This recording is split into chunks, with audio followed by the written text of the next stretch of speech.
Hola amigos, bienvenidos al programa Tu Escuela Sabática. Su servidor, el pastor Eduardo Jacobo. Me acompaña también mi compañero, el pastor Hernán Hierónimos. ¿Cómo estás, pastor? Muy bien, pastor. Buenas tardes. Encantado de compartir contigo esta lección nuevamente.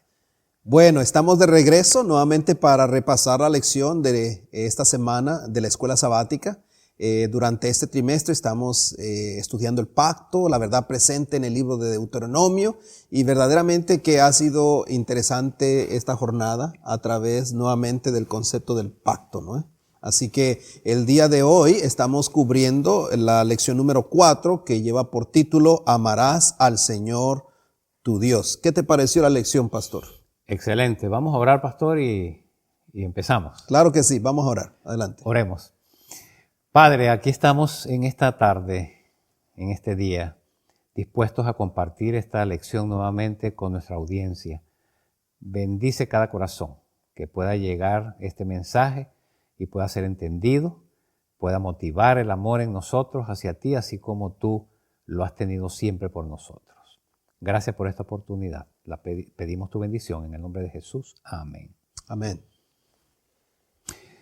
Pues pastor, aquí estamos introduciendo una lección que ya es la cuarta, ya se nos fue el mes de octubre prácticamente, y estamos empezando una lección que, como las anteriores, el eje central es el amor de Dios, y la lección así lo dice: amarás al Señor tu Dios. Y tiene como referencia lo que expresó allí Moisés en el libro de Deuteronomio, cuando dijo: amarás a Jehová tu Dios de todo tu corazón, de toda tu alma y con toda tu mente. Es conocido eso, pastor, en el hebreo, en la sociedad hebrea, como el Shema. El Shema era la oración que ellos debían repetir todos los días, cada vez, como el mismo Moisés. Para Dios definitivamente es importantísimo que nunca se nos olvide quién es el Dios al que amamos. Tu Dios, ese Dios al que todos amamos y a quien todos debemos obedecer. La palabra Shema significa oír. Y oír, de acuerdo a la lección, a la introducción, está relacionado con obediencia. No puede alguien decir que oyó si no obedece, porque definitivamente entonces no oyó. El oír para Dios y en el lenguaje hebreo está asociado con la obediencia. Oír y obedecer van estrechamente entrelazados, van unidos. Así que, de acuerdo a la lección, era importantísimo para el judío y para nosotros hoy que nunca se nos olvide durante todo el día, desde la mañana hasta la noche, oír el amor de Dios por nosotros. Jehová, nuestro Dios, Jehová uno es, y debemos amarlo con todo lo que tenemos. Así que eso es lo que esta introducción nos deja, pastor. Bueno, interesante porque muchas ocasiones cuando he conversado con hermanos de otras denominaciones cristianas, la perspectiva que ellos tienen acerca del Dios del Antiguo Testamento es muy diferente a la que vierte el texto directamente, ¿no? La mayoría de ellos perciben a un Dios airado, un Dios duro, un Dios sin misericordia, y por eso hacen mucho énfasis en el Nuevo Testamento acerca de la gracia. Pero la verdad es que el Antiguo Testamento presenta un Dios amoroso, un Dios misericordioso, un Dios que realmente trabajó con el pueblo de Israel y que no lo abandonó. Es decir, es una perspectiva que verdaderamente habla acerca de un Dios preocupado por sus criaturas, cosa que verdaderamente contrasta con la perspectiva que muchos cristianos mantienen y avanzan en su enfoque y en su experiencia cristiana acerca del Dios del Antiguo Testamento, ¿no? Que definitivamente es Jesús, porque Jehová es Jesús. Mucha gente no asocia a Jehová con Jesús, pero hay suficiente evidencia bíblica de que el Jehová del Antiguo Testamento es el mismo Jesús, actuando desde el inicio con los hombres y mostrando su amor en toda situación, en todo momento, mostrando el amor que es característica de Dios, de Jesús. Definitivamente, definitivamente.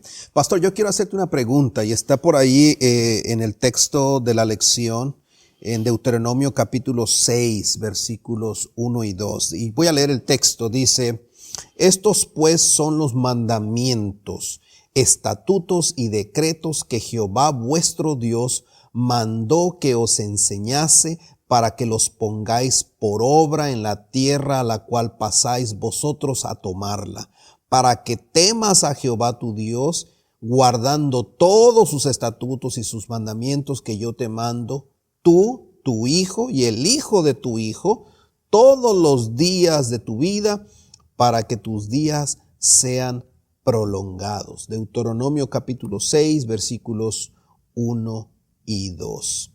Y yo pregunto, ¿por qué? ¿Por qué esa orden? ¿Por qué el guardar esos mandamientos, esos decretos al entrar a la tierra de Canaán? ¿Por qué es tan importante? ¿Por qué pareciera Dios dar ese énfasis mientras el pueblo está para entrar a la tierra prometida? Veo varios elementos allí, pastor. Primero, la inspiración dice que los mandatos de Dios son habilitaciones. Cuando Dios manda hacer algo es porque Él mismo está listo para darnos el poder de hacerlo. Así que veo en esa orden de guardar y de obedecer y de hacer las cosas que Dios está diciendo: yo estoy ahí para ayudarte a que eso sea una realidad. Primero. En segundo lugar, pues Dios está queriendo proteger al pueblo de las influencias de la nación a donde estaba entrando, y la única forma de protegerlo de manera que esas influencias degradantes que había entre las personas que habitaban en ese lugar no hicieran mella en su pueblo y lo protegieran de alguna forma de perder lo que Dios quería hacerles o hacer con ellos. También veo la posibilidad de que ellos, al obedecer a Dios y al amar a Dios y al seguir sus recomendaciones, fueran un testimonio para las naciones que le rodeaban, y esas naciones entendieran, comprendieran en la vida de ellos al Dios que ellos estaban adorando o al Dios que ellos estaban sirviendo. Así que veo esas dimensiones, ¿no?, en esas órdenes que Dios da a su pueblo en cuanto a la obediencia estricta a sus reglamentos y sus mandamientos y sus leyes. Sabes que eso me hace pensar en una experiencia personal. Cuando mi hijo estaba para partir para la universidad, pues obviamente amo a mi hijo, es mi hijo mayor, ¿no? Y siempre ha vivido con nosotros. De hecho, durante su infancia nunca lo dejamos al cuidado de nadie más, solamente estuvo al cuidado de su madre, de su padre y de mi suegra, que es la mamá de mi esposa y ha vivido durante todos los años que llevamos de casado con nosotros. Así que es parte de la familia. Y nunca se quedó en casa de nadie, nunca lo dejamos dormir, hacer sleepovers en casa. Así que cuando llega el momento de que ahora él se va para la universidad, yo tengo que hacerle algunas recomendaciones. Lo abrazo y le digo: mira, mijo, yo te amo y quiero que te vaya muy bien, así que por favor, ten mucho cuidado, no te juntes con los chicos que te desvían de tu intención de estudiar, no te olvides de todas las reglas que has aprendido en casa, mantente íntegro. Todas esas recomendaciones, aunque pudieran sonar un poquito incómodas o pesadas, pero se las estoy dando porque lo amo, porque quiero algo bueno para él, ¿no es cierto? ¿Quieres protegerlo? Quiero protegerlo, quiero que realmente él alcance todos los objetivos de su vida. Después de todo, para eso va al colegio, claro, para prepararse y alcanzar todas sus metas. Así que en realidad muchos pueden mirar todos estos aspectos de los mandatos de Dios como una carga, algo negativo, pero son expresiones de un Dios amante y porque quiere que realmente permanezcan para toda la posteridad, ¿no? Y usabas algo, tú como padre querías lo mejor para su hijo. Nuestro padre quería lo mejor para el pueblo de Israel, que eran sus hijos, en fin de cuentas, ¿no? Y que también alcanza esa recomendación a nosotros, porque seguimos siendo hijos dependientes de un Padre que tiene experiencia, que tiene conocimiento, que es eterno, que sabe la naturaleza humana, que nos conoce a todos y que simple y llanamente quiere protegernos de cosas que muchas veces no sabemos como hijos, y Él quiere evitarnos pasar por el sufrimiento de tener que aprender por una experiencia desastrosa, ¿no? que dañe nuestra experiencia. Ya. Yo estaba mirando por aquí en la lección y hay una expresión que algunas veces nosotros utilizamos muy a menudo, ¿no? Es la expresión de amarás a tu Dios con todo tu corazón, con toda tu alma, con toda tu mente. Porque ese es el mayor y más grande mandamiento, dijo Jesús en el Nuevo Testamento, ¿no es cierto? Así es.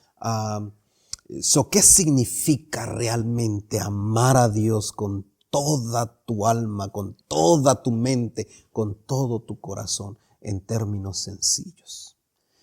Yo pensaría, pastor, que es simplemente deja tu orgullo, deja tu egoísmo, deja de ser tú y deja que Él sea el que gobierne toda tu mente, todo tu corazón, todo tu ser.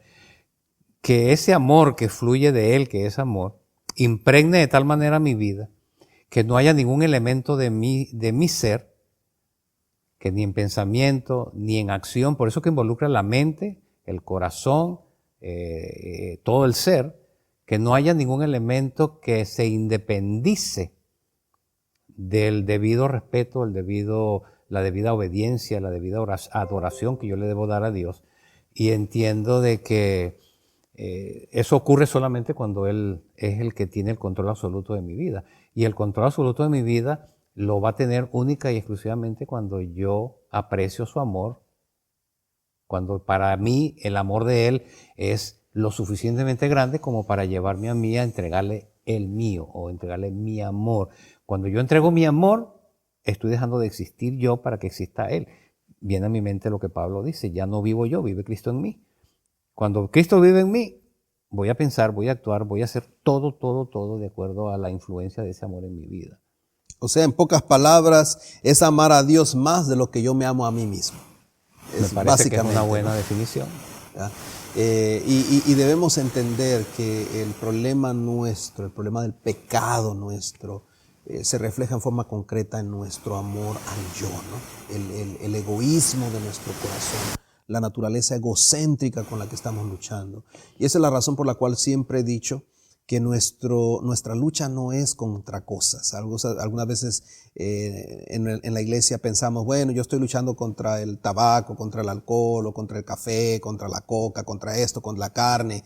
No, nada de eso realmente es una lucha, porque son cosas que no son animadas, son cosas que realmente son inanimadas. La lucha no es con ninguna de esas cosas, la lucha es básicamente contra nuestro yo, que es la que los desea, que es la que los... son resultado de la deficiencia. Exacto. Primera o primaria, ¿no? Que estás mencionando, de mi deseo. Así que la única manera de amar a Dios por encima de todas las cosas es cuando el amor de Dios está dentro de mí, y solamente puede estar dentro de mí si Jesús está en mí. Exacto, porque Jesús y el amor son una sola cosa, no son dos elementos separados, ¿no? Definitivamente el amor a Dios, como lo presenta Moisés a su pueblo, es una fuerza, es un poder que nos protege de cualquier atentado del enemigo, de cualquier trampa o de cualquier engaño que el enemigo pueda suscitar a nuestro alrededor para extraernos o robarnos de esa relación, como hemos hablado anteriormente. Pastor, hay un comentario que yo quiero hacer referencia allí en esa lección que habla de amar a Dios. Al final de la lección, allí dice el autor, si Dios le estaba hablando al pueblo como unidad, pero bueno, es un sí, Dios le estaba hablando a ese pueblo como unidad, pero esa unidad depende de la fortaleza de las partes. El Señor quiere que cada uno de nosotros, aunque sea parte de un cuerpo más grande, sea fiel a Él en forma individual. Cuando habla de la fortaleza de las partes, vino a mi mente el refrán que dice que una cadena es tan fuerte como el eslabón más débil de ella. En esta relación de pacto, como vimos la semana pasada, y que de alguna manera está relacionada con esta semana también, donde hay dos eslabones, Dios y yo, somos dos eslabones. Esa unidad será tan fuerte en la medida en que uno de los dos eslabones sea débil. Y es por eso que yo entiendo que Dios, siendo el eslabón fuerte, sabiendo que yo soy el eslabón débil, que esa cadena, esa unión se va a romper por mí si yo no atiendo a las recomendaciones de Él. Yo debo entonces, entendiendo eso, humildemente someterme a Él para que Él haga en mí el querer como el hacer, para que Él llene mi vida y para que Él, al fortalecerme, mi pacto con Él se mantenga sólido, inquebrantable y eterno como el pacto, como lo es el pacto que Él hace con nosotros. Definitivamente, si nosotros no nos mantenemos en una conexión personal, íntima, nuestra debilidad eventualmente sale a relucir. Sí, va a romper el pacto. Y afecta ese compromiso. Claro. Así es como hoy en día podemos gozar de una relación muy íntima y personal y espiritual con Dios y estar activos en la iglesia, pero si nos descuidamos, pasado mañana esa relación ya pudiera no manifestarse. Correcto. Y así es como hoy en día podemos estar en la iglesia y mañana no. Eso podemos tener cuidado. Esa es la razón por la cual la fe de ayer no me sirve para hoy. Necesito renovar mi fe diariamente. Y a lo largo del día, pastor. O sea, a veces pensamos en la mañana nada más, pero perdón que te ataje, pero es que viene a mi mente el inicio de la lección, el Shema. El Señor dijo ese Shema, este Jehová tu Dios, Jehová uno es, ámalo, repítelo a todo momento. Yo creo que el Señor ahí nos dejó un secreto maravilloso para no darle chance, oportunidad al enemigo de que te robe eso. Tú tienes que recordar todos los días al Dios que amas, al Dios que sirve, lo que ese Dios ha hecho contigo, la grandeza de ese Dios. Si lo recordamos, lo repetimos, nos vamos a mantener en ese pacto sin que se dañe, sin que se rompa. Definitivamente. Pastor, tengo una pregunta. ¿Qué opinas tú acerca de la relación entre amar a Dios y temer a Dios? Que dos palabras que suenan como bien antagónicas una de la otra, pero que la lección las menciona muy relacionadas, el temor y el amor a Dios. Bueno, si nosotros hablamos del temor fuera de contexto, generalmente lo primero que viene a nuestra mente es un miedo, ¿no? Una aversión, una reacción negativa acerca de una circunstancia traumática. Pero en el contexto bíblico, cuando se habla acerca del temor de Dios, se habla acerca de la admiración, del respeto, de la expresión de consideración y gratitud hacia uno que realmente ha hecho algo que verdaderamente merece que nosotros lo reconsideremos en una luz especial.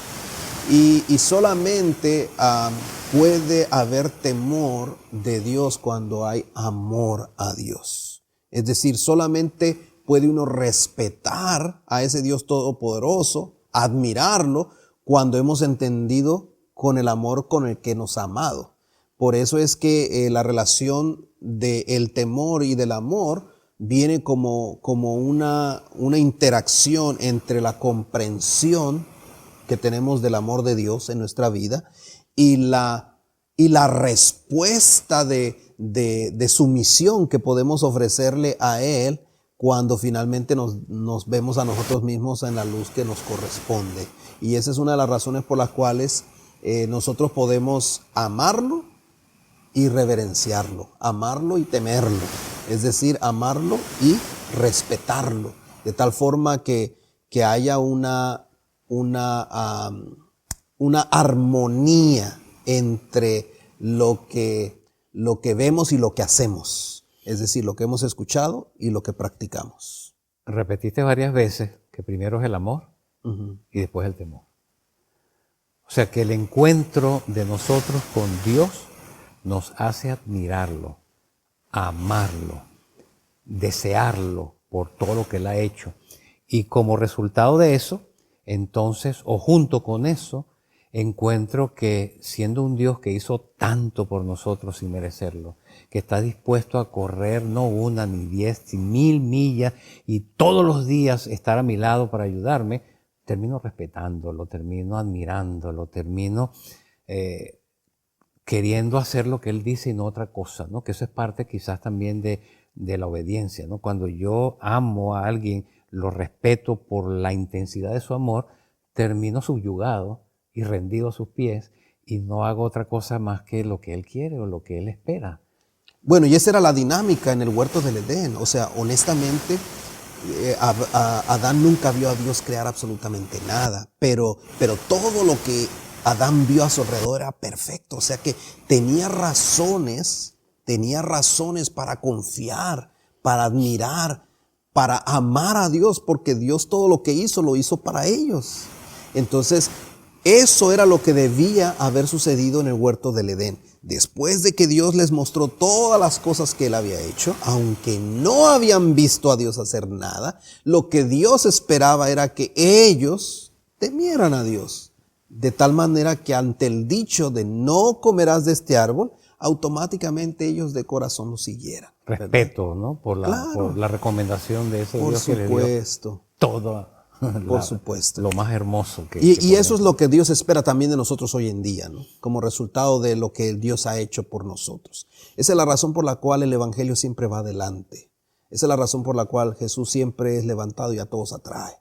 Porque eso es lo que eventualmente produce una respuesta.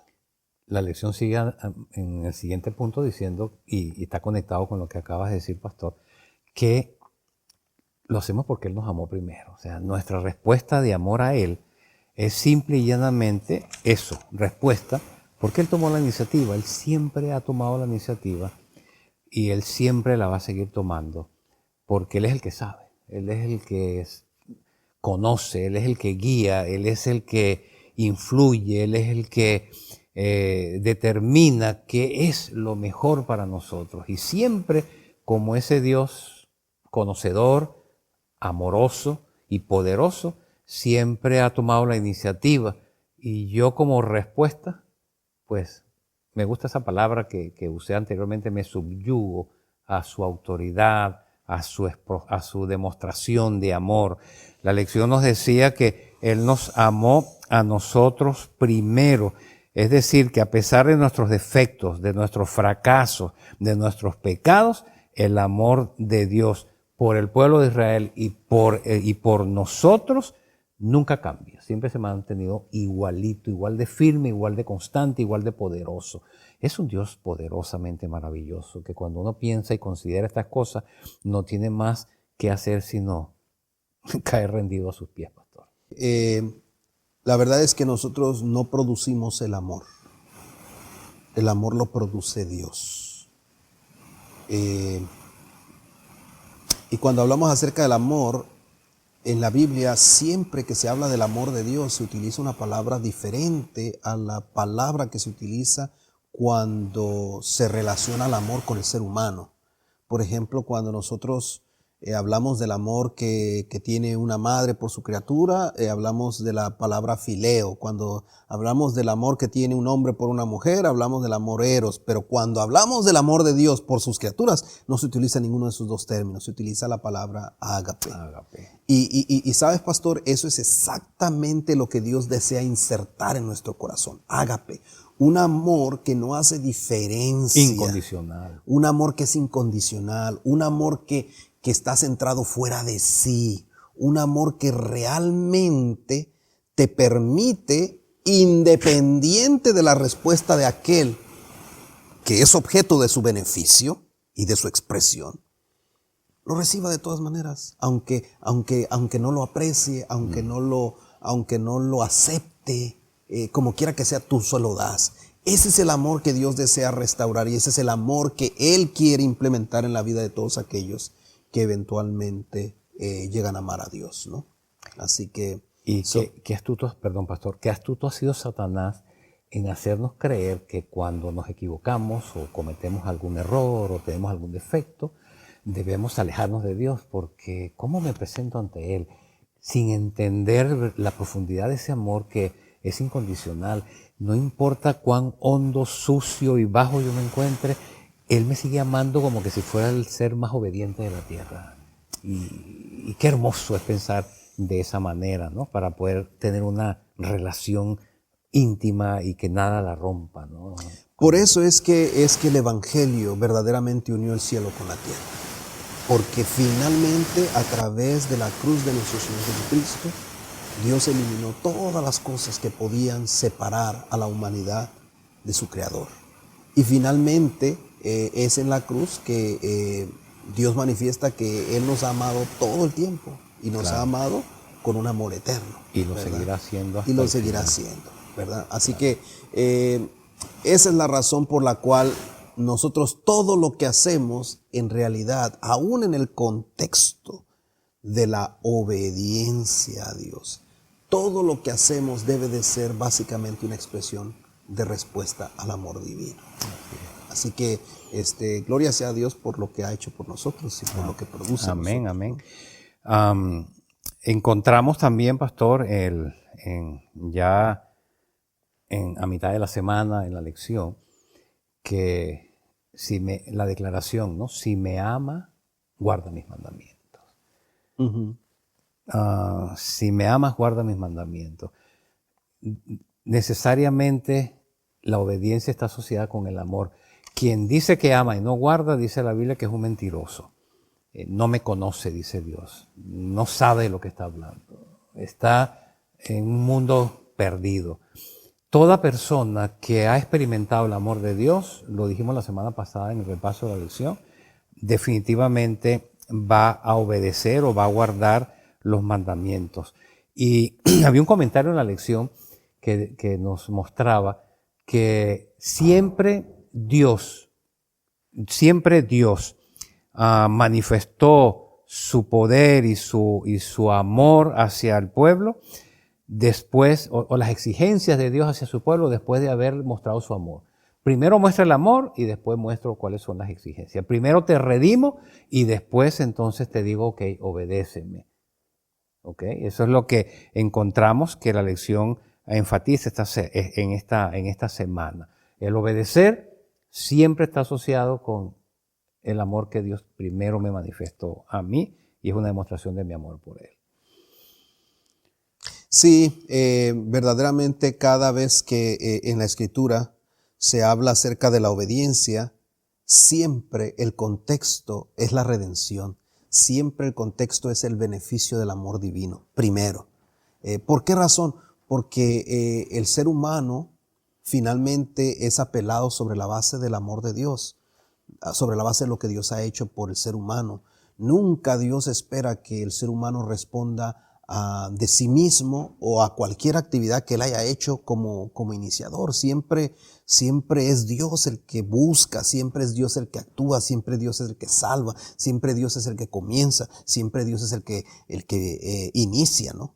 O sea, sí. es que precisamente por eso tenemos la palabra evangelio como definida como buenas nuevas, porque, una noticia. Porque define que tiene que ver con lo que alguien más hizo, no con lo que yo estoy haciendo o con lo que yo hice, es con lo que alguien más hizo, ¿verdad? Por definición. Pastor, hablabas y me acordaba de dos cosas. Una de ellas no está en la lección de esta semana. La voy a mencionar en segundo. Moisés trata de llamar la atención, eso que acabas de mencionar, de su pueblo a esa realidad y enumera, ¿no?, todas las cosas que Dios hizo desde que en Egipto los libera, los conduce, los protege, los alimenta, los atiende, los perdona, los ayuda. Y Moisés enumera todo eso para que sirva como de argumento poderoso e ineludible de ese amor que él está queriendo que el pueblo entienda. Y entonces lo voy a asociar con algo que pasó en el Nuevo Testamento. Cuando Esteban está siendo confrontado por su fe, él hace lo mismo. Recuerdo, le hace al pueblo de Israel, porque el pueblo judío es quien lo está queriendo matar por su fe.